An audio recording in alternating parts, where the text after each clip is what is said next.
a new story? Well, I have chosen a rather special, a rather heartwarming story to share. The title of the book is The Lady Who Came from the Sun. If you have this book at home, you can read along with me. The author, the person who has written this story, is K.Hopper, and the illustrator, the person who has drawn all the amazing pictures, is E.Hopper. Now in this story we're going to meet a remarkable lady, a lady who generates warmth and sunshine and lots of love. But there's a time when this lady has to leave. Let's read and find out what happens. The Lady Who Came from the Sun.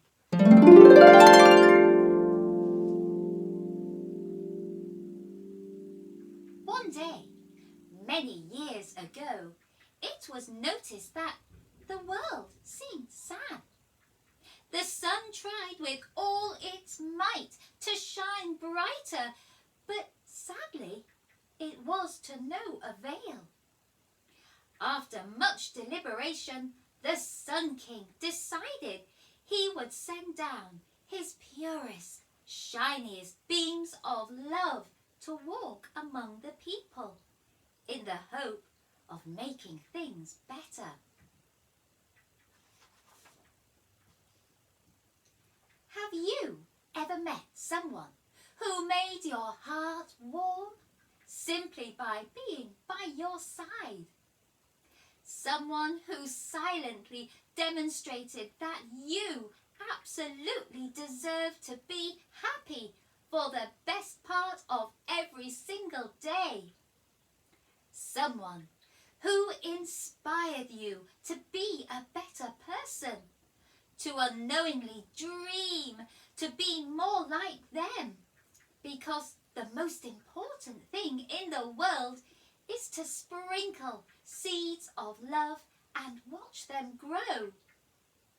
Someone who painted your life yellow and asked for nothing in return.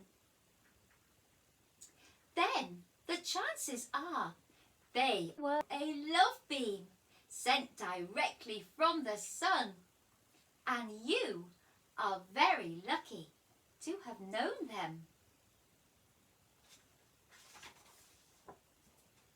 Part 1. There was once a very special lady whose kindness changed the world. She had sparkly eyes which danced above her gentle, modest smile. She radiated warmth and an invisible yellow light. Days rolled by, witnessing her unfathomable extensions of love and generosity to all those who crossed her path.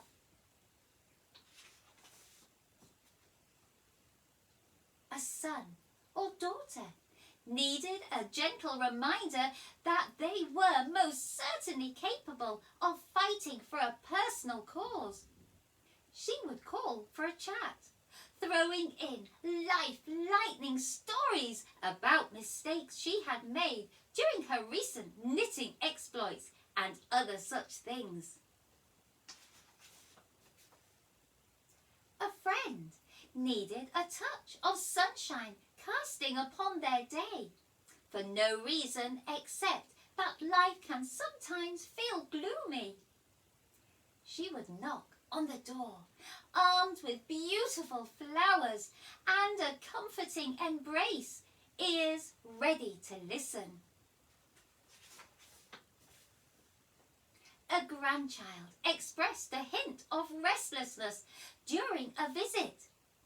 She would scoop them up and take them on a magical journey, effortlessly teaching them about the beauty of life, always there to be found if you looked hard enough. They may have only ventured as far as the park, across the road, or even to a den made from blankets in the corner of the living room. But the pure joy from each beautiful encounter would be sure to fill the child's heart and remain there forever.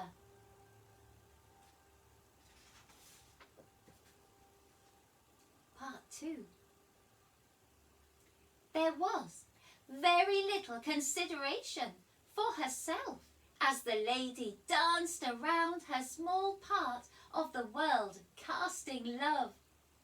And she had the most fabulous ability to laugh at herself, because it is possibly impossible to take oneself so seriously when there are so many others to consider.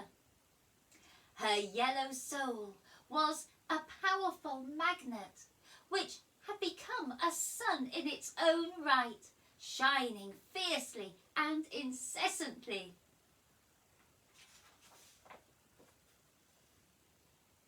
One day, the lady gazed around at those who had been closest to her on her journey, and she smiled.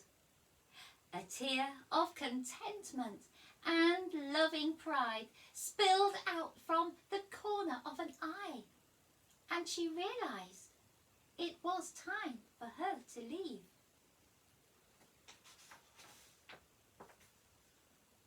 The world appeared to have forgotten how to smile again. It seemed slightly more dreary, a little less hopeful, and there was a noticeable emptiness. But it didn't take long for the people whose lives she had graced to realize she had never really left.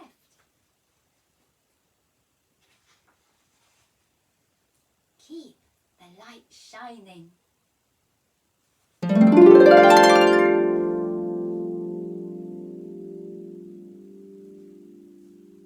Oh, what a beautiful, heartwarming story that was. I love the thought that those people who are closest to us, who love us so very much, are a love beam sent from the Sun King. I think we all have love beams in our life, those special people who are close to us, who care about us, who will be there when we need them. People do have to leave us, but although that does make us sad, it can make us smile as well, because they're still in our heart. We still have the most gorgeous memories, and that's what's important.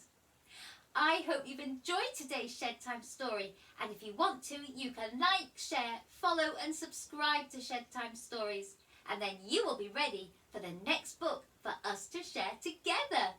Bye-bye!